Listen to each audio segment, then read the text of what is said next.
Thank you for listening to We Have Ways of Making You Talk. Sign up to our Patreon to receive bonus content, live streams, and our weekly newsletter with money off books and museum visits as well, plus early access to all live show tickets. That's patreon.com/WeHaveWays.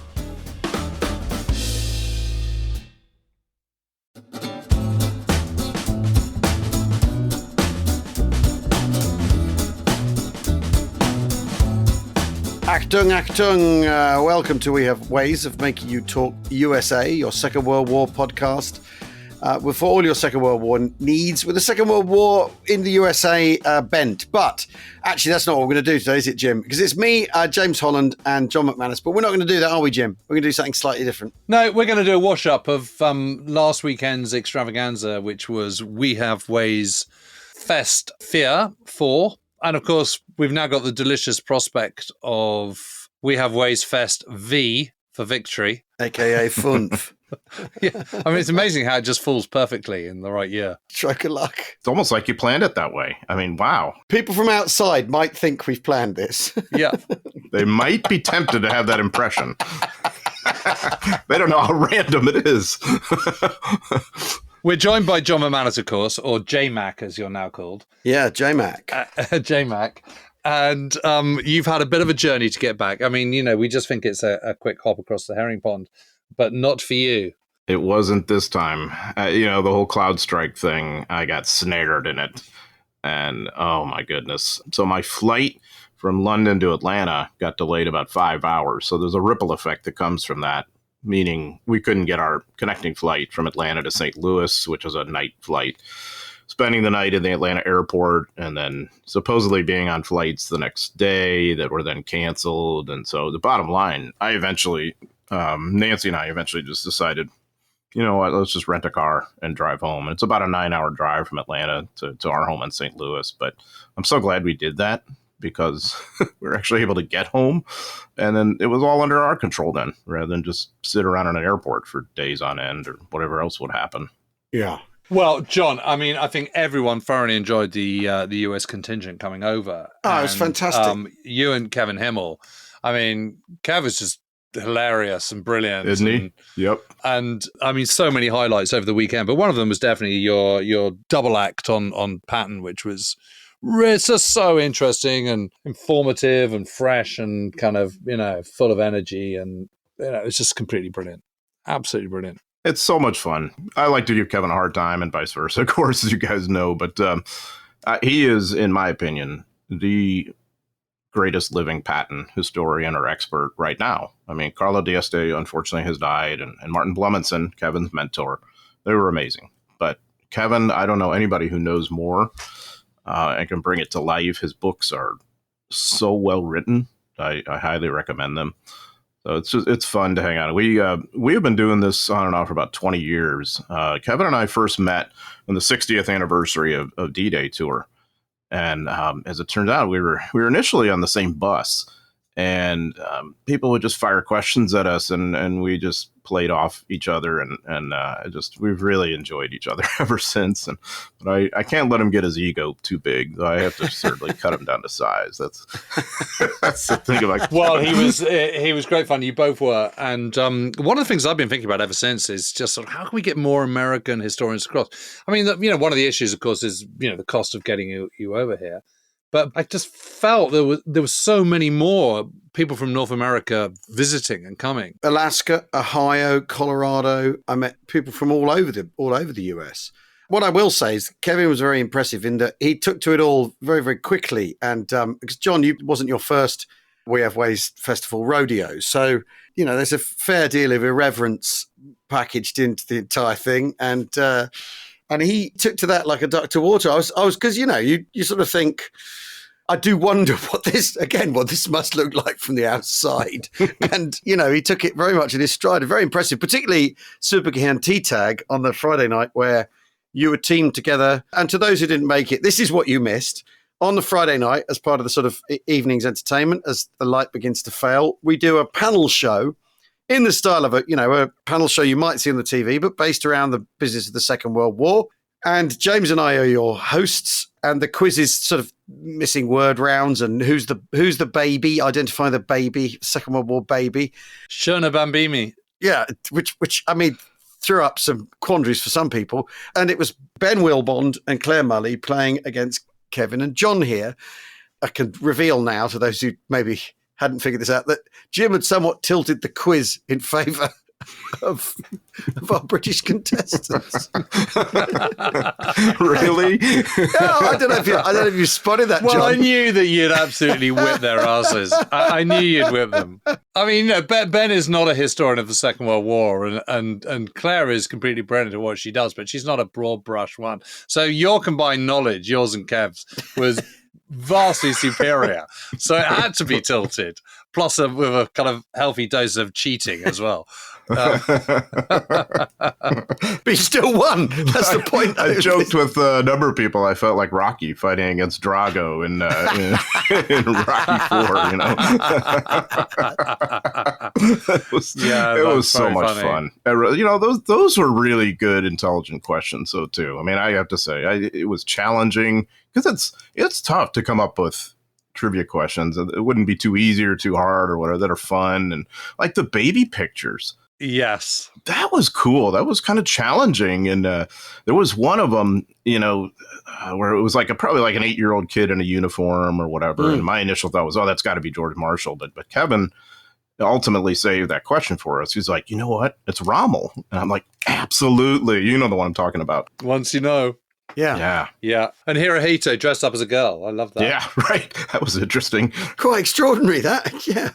John, what apart from being made to take part in ludicrous quiz shows, what did you get to see? What did you go and see, and what did you like? So I circulated around to many of these sessions as possible, and I really enjoyed the Making a Bridge Too Far session.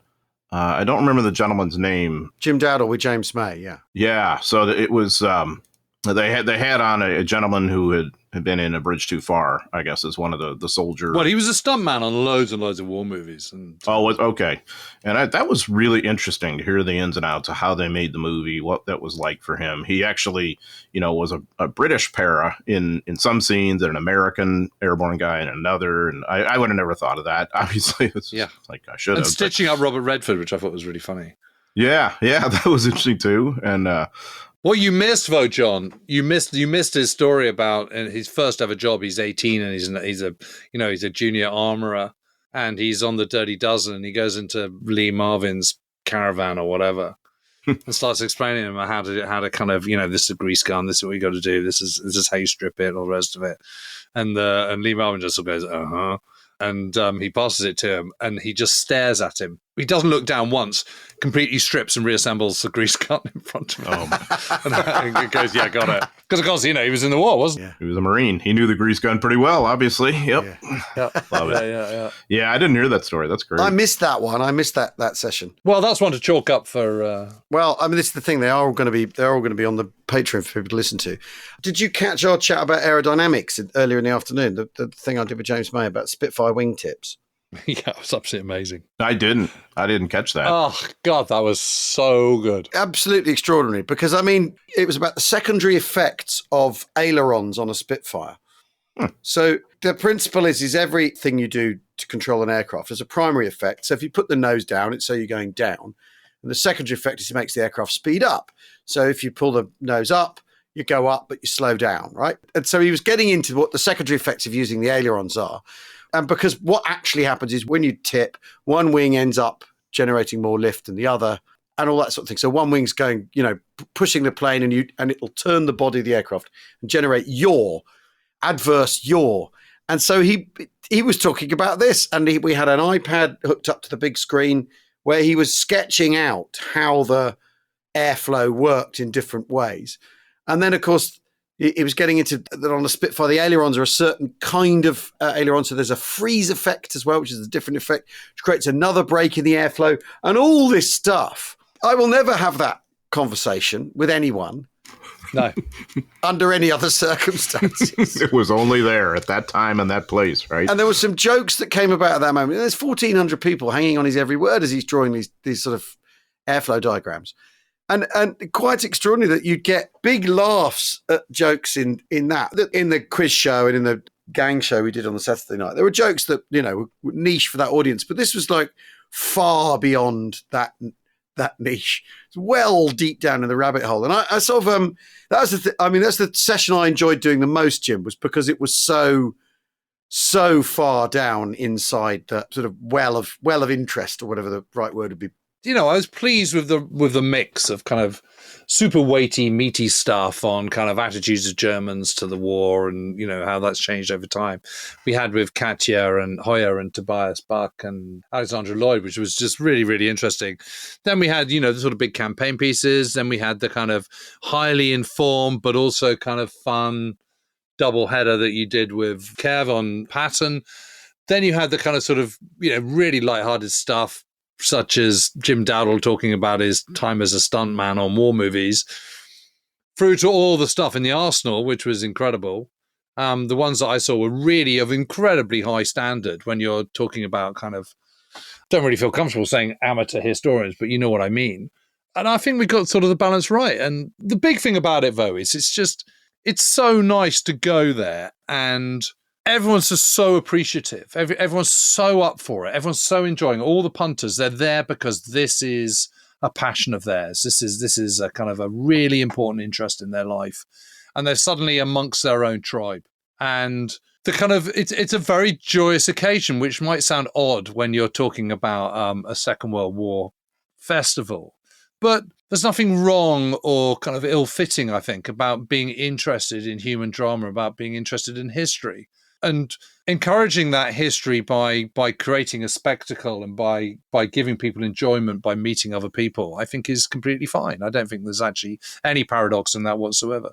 Yeah, I mean, and everybody is so happy to be there, so excited. I mean, and there's a camaraderie, of course, because obviously we've had 4 of these now. A lot of people have been to all of them and know one another. They know one another through the podcast or whatever else.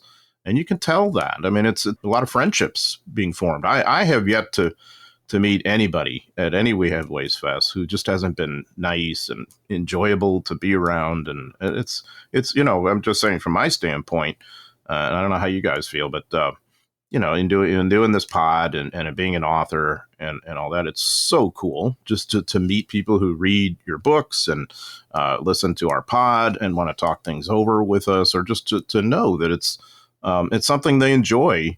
It really puts me in a good mood. It's just really a hell of a lot of fun. The other thing I've found, I've very much enjoyed this aspect of the weekend, is people going, "Oh, you've just done your book about Arnhem. My grandpa's best friend was there. I've got his diary. Do you want it?" And you're like, "Where were you 6 months ago?" Not now, not today. But that's what's so interesting, is people are open about what they want to share. They're sharing their curiosity. They're sharing their interest in the subject. And I was struck because at the VIP event on the Thursday night, which makes it sound really, really swanky, which it actually was. And again, this is one of these things. It was, because it was in the rooftop bar at Silverstone Racetrack, which is just a stone's throw from Black Pit Brewery. And we were up on the roof under a big sail, weren't we? One of those big sail things overlooking where the starting grid is. And so actually that was very glamorous. And I'd like to say again that's why we went to Black Pit, so we'd end up in such a glamorous location. That isn't true. It's just the way things have worked out. But meeting everyone at that, at least a third of them were there for their first time. We're coming to the festival for the first time. Well, I quite like your idea of having coloured stripes, which you stitch onto the sides of your T-shirt. You stitch onto your T-shirt, yeah, definitely. They should definitely have ribbons and different colour for each campaign. Campaign medals. Each campaign medal, yeah. Campaign ribbons. Yeah. So, it's kind of yellow for year 1, red for 2. Right. Why not? Yeah, I met a ton of people at that event on that Thursday night, and a number of them from the U.S. That was more than I'd ever seen, including one distinguished alumnus from the university where I teach. I was like, oh my gosh, now we're really getting the broad brush. So that was so cool. Yes, he said, well, no, did I meet someone who studied under you? Well, this was, he went, back in the 80s, he went to university there, and it had a different title back then. It was known as University of Missouri-Rolla. Now it's Missouri S&T. So I had a really good conversation with him. I didn't meet anybody who studied under me, but I don't know. Maybe I just didn't happened to hook up with that person. May have misunderstood that. And there's a gentleman from the Philippines as well, wasn't there? Right. Yeah. And he's a pilot, too. Yeah. And he loves to overfly a lot of the battlefields that we've talked about, whether it's Patton or Corregidor or Luzon or wherever else. Can you imagine that experience? What that would be like to look at the ground that way? Yeah. Well, I had a lovely chat on that first night with a chap called Chris Gatenby. He's I can't quite remember exactly what he does, but he's something nautical. He's something to do with the RNLI, Ron National Lifeboat Institution. He's also something to do with the Merchant Navy. He seems to know a huge amount. He's absolutely charming and delightful. And he was telling about all the archives they've got up at Western Approaches, and they've got loads on the Merchant Navy, because one of the things you get in all these naval histories is you just get no mention of the Merchant Navy at all, apart from the fact they're getting sunk. But you don't really get much on the sailors who were there and taking part in it and all the rest of it. And he was saying there were loads, and he seems to know everyone. I mean, it was quite fun. It was quite apparent that when we were doing the Lifeboats at War piece with Sarah Louise Miller and Dermot O'Leary, it was quite clear that half the audience were RNLI related and knew considerably more than any of us on stage. It was very funny, of which Chris was very much at the top of the tree of that one. Well, I mean, there's that does happen at We Have Ways. When I was doing my Arnhem chat, I took at least 3 questions from people in 3 para. Currently in 3 para? Yeah, currently in 3 para. Mm-hmm. Yeah, currently 3 para. Can you tell me why do you think that A company got through? Oh God, I don't know. You tell me. I can actually. Yeah, don't worry. I will answer the question. But I mean, that is the thing is though, the audiences are incredibly knowledgeable as well, which is I think the other. I mean, very often you sort of think, if you want to talk, that's happy and I'll listen. Because I've learned an awful lot this weekend is the other thing. But have we not put these on in the first place? Have we not sort of exposed ourselves to the meeting the listeners like this? Because they are so knowledgeable. That's the extraordinary thing. Well, I've just while I was talking, I just got an email from Chris Gatenby, and he's Captain Chris Gatenby, Marine pilot and Vice Chairman of the Liverpool Pilots Limited.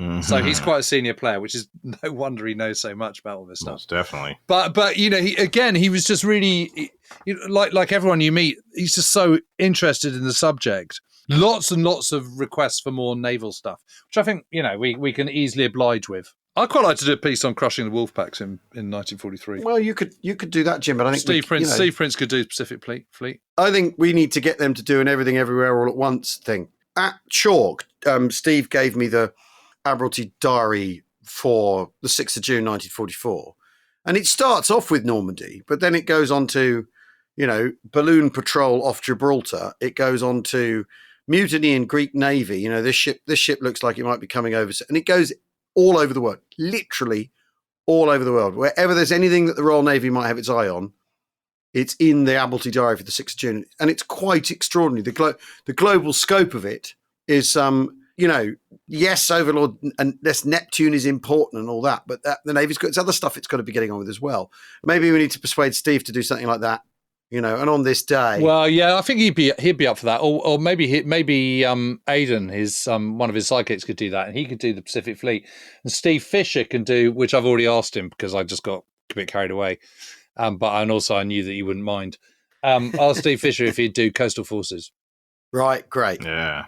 RN Coastal Forces, and then if we had, I don't know, if we can persuade James Scott to come over, then that would be great.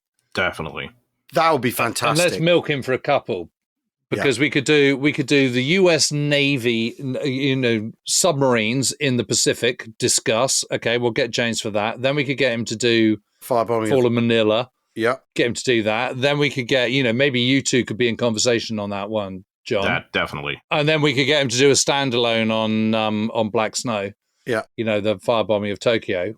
Yeah. Then we can get Tammy Davis Biddle over as well, if we can finally persuade her. I know in this time, it was nice we had historians of various ages. We had Joe Ritchie come over and talk about something that I think can really be developed as a pretty major exploration, is the influence of the American Civil War on World War II. There's so many ties to it. And at the individual and the senior officer level, we've kind of danced around that at times. I mean, we know how Eichelberger, for instance, is steeped in the Civil War because both his parents were in it on different sides.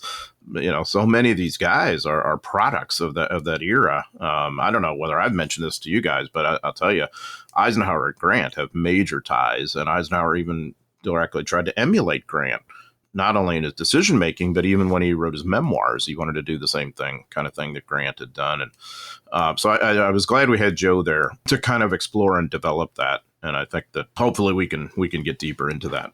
Well, we need to take a very quick break. We'll be back with more of this, basically high-fiving ourselves for having hosted an amazing event. We'll see you in a tick.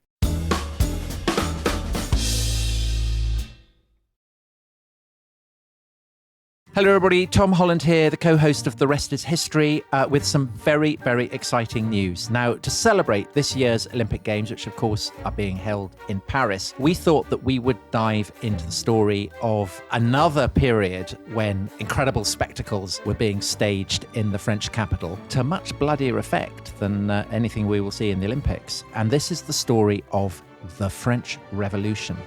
Over the span of 8 episodes running throughout the duration of the Olympics, we'll be looking at the incredible life of Marie Antoinette, the storming of the Bastille, King Louis XVI's attempted escape from Paris with the rest of the royal family, and many more seismic events. So to hear our series on the French Revolution, simply search for The Rest is History wherever you get your podcasts.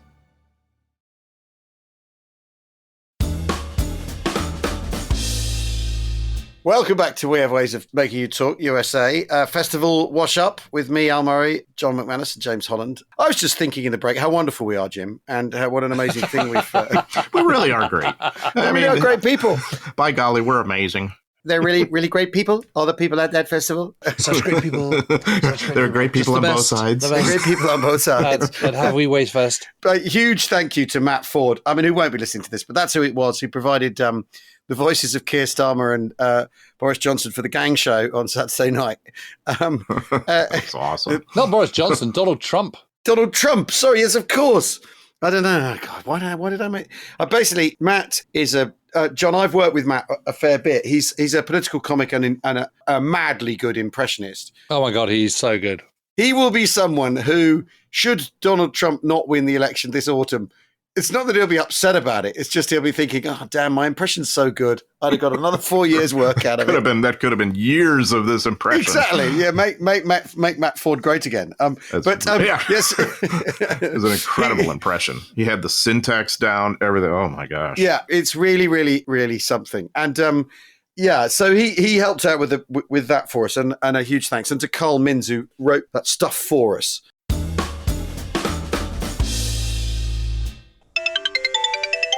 Hello, everybody. It's Donald, and I'm sorry I can't be there with you today at the Have We Ways Festival, which I'm sorry I can be there. I really dodged a bullet.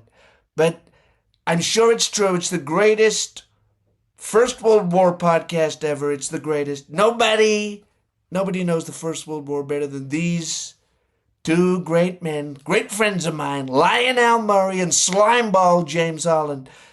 Look, they say they're experts, but nobody knows more about the Third World War than I do. I know so much. I know it was between America and many other people, mainly a lot of losers in Europe, and America won. We won so great.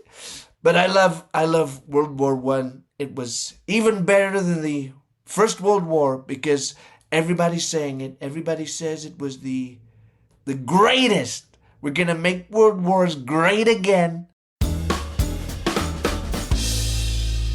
Both of them comedy friends of mine who are really, really brilliant people. And there's something, because I worked with Matt all last year on a show that we wrote this thing together with another guy called Sean Foley, which is a spitting image, the puppets, the satirical puppet thing that used to be on the TV here in the UK. Yeah. And we did a stage show version of that. So I spent a year with Matt pitching Trump ideas in Trump voices and Boris Johnson. That's why it made me think of it, because his Boris was also quite extraordinary. But the amazing thing about him is he can just flick from one, literally, he can have a conversation with himself doing 4 different people. Incredible. It's absolutely just amazing. He doesn't have to kind of think about it. He just does it. Yeah. And a friend of his apparently came, because I messaged Matt after and said, thanks very much. Your bits really smashed it. And he said, a friend of mine's there and he's having a whale of a time.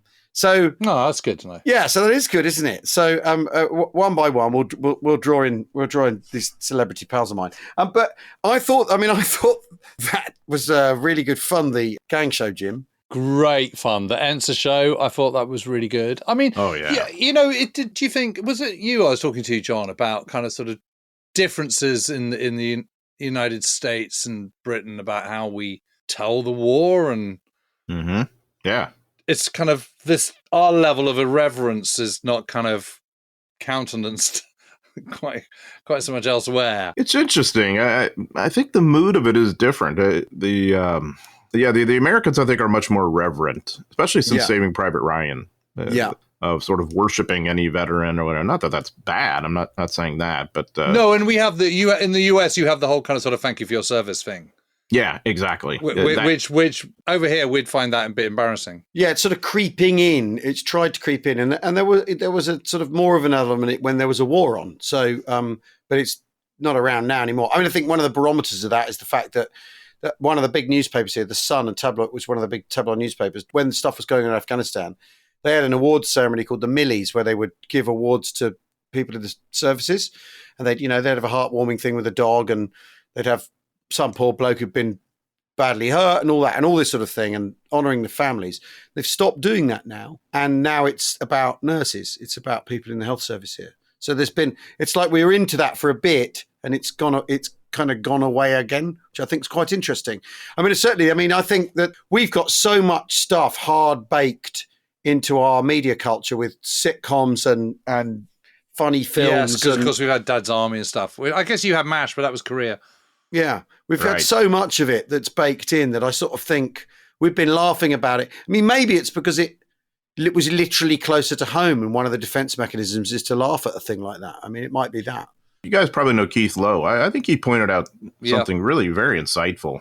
He talked about how the British kind of almost embrace their defeats in some ways. That they become reverent about that, like Dunkirk, say, and are almost embarrassed by the victories on some level. So it seems like Dunkirk. I mean, there's a movie about Dunkirk, right? Yeah, and it's a much bigger deal culturally than say, I don't know, Normandy even on some levels. It's and he says the U.S. is exactly opposite. The defeats are usually, sort of embarrassingly sort of cough, cough. We don't really acknowledge what happened on Patton, that kind of thing. Yeah. And then the victories are right up front, and we really lean into it. And I think there's a lot of truth to that. I think I've got more of an American sentiment. Generally speaking, I don't like hearing about us having huge defeats. Yeah, I've never been wild about it either, too. Not interested in Singapore. Didn't happen. Just don't want to know. I know, that's that early period. We don't want to cover that. I know. It's depressing, too. It's depressing, It is. The fall of France or whatever. Man, oh, gosh. Well, no, Dunkirk's fine because it's a triumph in the jaws of defeat. And as we all know, it was all the fault of the Belgians and the French and not us. So that's fine. Yeah. So there is a triumphalism. Yeah. I mean, that's the word. I wouldn't be doing that as my next book if it was an out-and-out defeat. Yeah, well, and Dunkirk is also a strategic high sense. The Germans can't defeat you if you're not there. It's if you don't show up. What if they gave a war and no one showed up? Yeah, right? Exactly. It's basically it. Yeah. One of the things I do really like about the festival is that we aren't, because a big part of it is we're laughing at ourselves. I think it's a big element of what goes into both those shows. I also think everyone at WeHave, essentially, and this is one of my, if I have to sort of discuss theory of comedy and things, is everyone at that festival trusts each other. And that's why we all trust each other with those jokes. Yes. You laugh with the people you trust, and you laugh at and with and around the people that you trust and that you like. And that's why I think a big part of why we some of it was extremely irreverent on Saturday night. And it doesn't matter. Because everyone knows what the joke is, and everyone knows who everyone is, and everyone trusts each other. I think it's fair to say. I mean, obviously, there's some fairly high octane language, and then, of course, remember people have been encouraged to bring their children to the festival. But there we go. They've got to learn it sometime. Right. This is their introduction. Well, I mean, the bottom line is they are going to learn it in life. So, in the context of the Second World War, Tommy, I think that's absolutely fine. In fact, actually, we're doing them a service. That's what we're doing. Exactly. Real life, red in tooth and claw. I thought the living history and all the hardware, I thought were outstanding again. And I had a long conversation with Ed Brooks, who's one of the leading lights of Monty's Men. And Monty's Men are interesting because they are lots and lots of different groups who come together, and they don't do public-facing stuff. So this is the only public-facing event they do. But, and this all depends on Greg, who is a still serving officer in the British Army, who is the OC of Monty's Men when they do come together. But what they want to do next year is they want to have an entire company of one unit. And they're thinking about something from the 43rd Wessex Division, which obviously gets my massive thumbs up. And they really want to do this thing from kind of echelon all the way front to frontline platoons. But they want to, and what they will also do is they will march through the entire site as a company. You know, when you're seeing 150 blokes all wearing the same stuff, all in the same kit, all moving forward, that's going to be, just that alone is going to look amazing. Because there's nowhere else you can see that. You just can't see that. The only place you can see that is at D-Day, Ohio, I suspect. But the big flaw with that is it's in Ohio. From our point of view, James, I think John might find that more agreeable.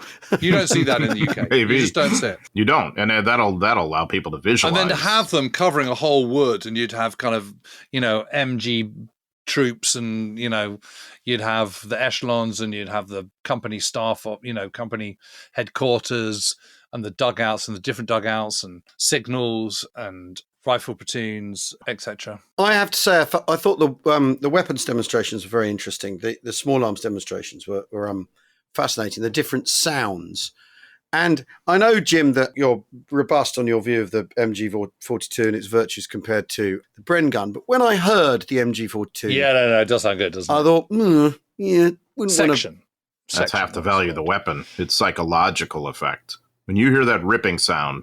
Yeah, you'd think, not keen on that. Thanks very much. Yeah, and they only had that down at 900 rounds per minute, not 1,400. Yes, it was on 900 rounds per minute, they're not 1,400. So, like that. And you think, don't know that I like the sound of that. Either way, that's plenty of rounds, isn't it? Exactly. I wouldn't be lying there thinking, yes, but these cost more to make, and they use up more man-hours to steal. Yeah, they can't manufacture as many. That's small comfort if we're underneath one of them, right? When you're cut in half. Yeah, exactly. Clearly. But, John, you were saying the weapons demonstrations are great. Because you can hear it. You can hear what they sounded like. And you can hear it with your own ears rather than in a documentary or, the footage from back then where the sounds could have been dubbed in and it's really kind of filtered. Now you get the feel of that yourself. And I think that's really educational, too, for a lot of people. And the booming, we have big gunboat go bang each night with the anti-aircraft guns and whatever else. You do get a sense of how loud that was. Yeah, that's the thing, is it's really loud. And that when on Sunday when they were having did they call it a joie de feu, where they were allowed to fire everything off all at once? That was getting really pretty noisy. And it's that thing of we've talked about this before, John, about the aural overstimulation and thing. Obviously, we didn't get anywhere near that state, but you can see that sound is a physical thing. And shock and sound and feeling it through the earth and feeling the air like being rent apart. And obviously what we're not getting is the explosions and the sort of that business end of all of these weapons. But the sense of the noise and the cacophony, I think, was something you could maybe get just a glimpse of, but the beginning of a glimpse of. And I think that's a good. That was really instructive. And Jonathan Fennell was talking about that. Was really when I went out. We went out for a ride in a Sexton with him, and we started talking about the equipment and how does it feel. And you could. At one point, he kept peering over the driver's shoulder through the visor there, and you start to think about the reality of the equipment, and it brings it away from the kind of just knowing the numbers in your head of the specs of it and how fast it goes and all that sort of thing. The thing that's striking about the Sexton is there's an awful lot of places on it to smash your teeth in if you're a passenger. Exactly. So then that's what you come to associate and say, that's the vehicle that, my ass has never been the same, after bouncing around at that thing or I've smashed my head getting out. And then you really know it and understand it at a different level, I think. Yeah, exactly. And you get that, Rob Hutton as well said that he hadn't picked up a Bren gun before. And he's written, the book he wrote about deception, about Dudley Clark and deception operations, Cascade and all that sort of stuff in the Mediterranean. He says, he could kind of do the blokes writing, essentially, because he's a journalist, Rob, blokes writing copy, men writing copy, cooking stories, looking at sources, creating networks and all that. He's like, well, I can relate to that because that's not a million miles from what I do. But he said, when I have to write about people fighting, I don't know how heavy a Bren gun is. I don't know that a Piat that's cocked is heavier one end than the other because the spring's all at the back of all sprung back at the end of the thing. He says, I don't know any of that. He said, and he's kind of my height, and his whole thing was, it's difficult. It's difficult, isn't it, getting in and out of these vehicles and all this sort of stuff that you wouldn't necessarily get the chance to, experience or get a taste for. Because obviously we're not for 1 minute are we saying any of this takes you right into how it might feel to spend, 3 weeks tooling around in one of these machines, but just you're beginning to see it, aren't you? Yeah, you get a feel for it a little bit. I mean, that's all. Yeah, you can get a sense a little bit of what it smelled like, what they look like, how you operate in these things, and you come away with a sense of, well, they didn't build things for comfort back then, did they? I mean, you definitely feel that. And we were talking to some, I think they were the lay parachutistes, and they were saying about where they stow their sleeping bags. Yeah. And they had them at one part of the Jeep, and then it got absolutely covered in mud. So they realized that you would never put them where they put them. So they then moved them. And then subsequent to that, they then saw photographs with the sleeping bag stowed in the way that they had moved them to. Yeah. Because obviously, their experience is going to be the same as someone in the war. You learn from how things respond and react, and then you react correspondingly, I guess. Yeah, and I think that's why many of us have done reenacting over the years, because you do get at least just a tiny taste of what that might have been like, of this era and this experience that we're also obsessed with, as Al put it so well on Saturday night, 3,400 dweebs, who were obsessed with World War II. Well, that's all of us, right? I mean, so I think when we reenact, or when we, get a sense of these weapons or vehicles or whatever, it allows us to have a little bit different kind of understanding, a taste of it maybe.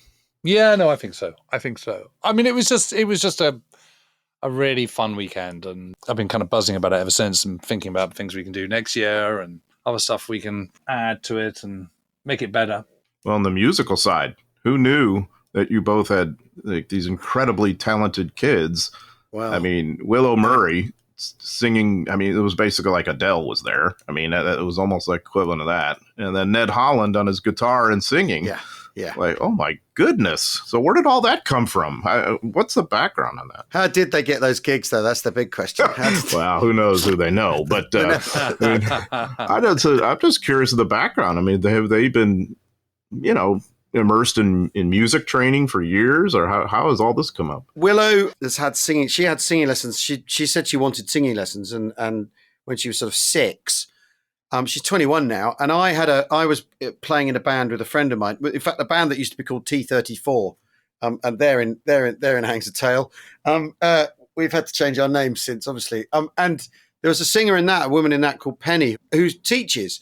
And so at the time I was like, well, let's get her singing lessons before she thinks they're a chore, before she realizes they're boring, like piano might end up being. And she just completely took to it. And in the pandemic, because I was home, suddenly we started writing music together, because we hadn't had the opportunity to ever do that before. And of course that's 4 years ago. So she was still a teenager then. So very often it was like, I've got something I'd like you to try and come up with a tune for. She'd be like, oh, Dad, do I have to? So it was a bit of that teenage pushback, but now she's completely embraced it and into it. And the night before, on the Friday night, they'd done a gig together, hadn't they, Jim? So Ned had his first headlining thing, and Willow sang with him. Yeah. Yes, up in London, in a pub in Bethnal Green in London. Yeah. But I liked it because I thought they made all those 3 songs. They did Lily Marlene, We'll Meet Again, and then the Beatles Come Together, and they made them all their own, which I thought was really good. They did. And there was a real kind of sort of charm to them. And I kind of sort of joie de vivre to it, I thought. And, Ned giving it the banter on stage was funny. And that was very entertaining. Yeah. Well, and it's I mean, obviously, I don't think I've succeeded in persuading Willow to be particularly interested in the Second World War, but being into music, which is sort of one of the things I really love, has rubbed off on her. So I've 1 out of 2 there. And then my other daughter, Scarlett, came, and she actually is really, really interested and will be listening to everything back because it is actually her bag. She's fascinated by it all, which is great. So I've brainwashed half of my children or half of my grown-up children. And then, the Littleys like it because it's hats and machine guns. So my nephew, Jacob, who was there, he very much likes it. He's a Tommy gun fan now. That's a good weapon to be a fan of. Absolutely. Tommy gun is just an amazing piece of weaponry. It's a hunk, though, isn't it? Yeah. Crikey. Oh, definitely. It's a big old beast. But boy, did it pack a wallop. Woo. Yep. Exactly what you want in the Pacific Theater. Exactly what you want. Yeah. Very good. Well, anyway, now we can look forward to the rest of summer and lots of fun things to do. And next year, and Funf next year. We have ways V for Victory. Yeah. What are your holiday plans? Well, actually, I'm about to do another cruise, another 80th anniversary cruise in August. Basically, D-Day 80th kind of thing. Cool. And then my semester starts. Right. So it's all, our semester starts here the 3rd week of August. So it's all pretty imminent. Yeah. Oh, right. Oh, God. Yeah. Wow. Well, I've got my Dunkirk walk. So yes, that's around the corner. Just ordered a pair of trousers. Oh, new pair of trousers. All right. Well, yeah, because the whole point is to do it in battle dress. That experiential feeling. I mean, Jim, that's going the extra mile. I can't decide whether I want what weather I want you to experience, whether I want you to, be soggy. Or well, if rain or shine, you got to do it. But I made up for it by booking myself in some nice hotels in Burgoo and Neupoort. Happy to do it during the day, but at night time, I don't want to be sat behind a dune. No, of course not. No, I don't blame you. Entirely reasonable. Well, and I'm off to Cambodia. Oh, of course you are. Yes. Yeah. Got a week in Cambodia, which will be interesting. Oh, because you got mates out there, haven't you? Yeah, you live in Phnom Penh, and they're about to quit, so we thought we'd go and see them before. Yeah, no, very before that happens. Yeah. So you're going just for fun, or do you have a gig there? No, it's just for fun, and we're going to Siem Reap first, which is Angkor Wat, so to look at the temples and. Oh, that'd be amazing. And also these what they call hero rats, which are these rats they've trained to find mines. Wow. The rats, they've trained these to sniff out munitions. Wow, that's amazing. Is that a one-way trip for the rat, or do they just identify and then get out of there? Next time we speak, I will let you know. I'll be interested to hear that. Very good. I kind of hope not, but I also a little bit don't care. Yeah, right, exactly. It's like, good way to control the rat population, too, I guess. Exactly. Well, it was great to see you over here at the weekend. Yeah, it really was. John, it really, really was. Thank you for coming. Lovely to see Nancy as well. And Al, you and I, the next big thing we're doing is our Kahima Imphal series. So we'll get that done the next few weeks in between gallivanting around. Until then, thanks everyone for listening. If you want to listen to We Have Ways of Making You Talk in large doses without adverts, then go to our Apple channel where you can become officer class, or better still, join our Patreon. If you join our Patreon, you know what? All the talks from this year's We Have Ways Fest will be appearing on it pretty soon, or certainly all the ones that we didn't leave the oral equivalent of a lens cap on. So if you would like to listen to those, and because there's stuff I missed that I'm actually kicking myself about, and I'll be listening to that post haste. So join the Patreon or become officer class and catch up on stuff without the adverts. But thanks again for listening. To all of you who came, thanks very much. And I hope that next year you'll be wearing your We Have Ways Fest fear ribbon with pride, because we're definitely going to sort out campaign ribbons. Thanks everyone for listening. We'll see you soon. Cheerio. Cheerio. See ya.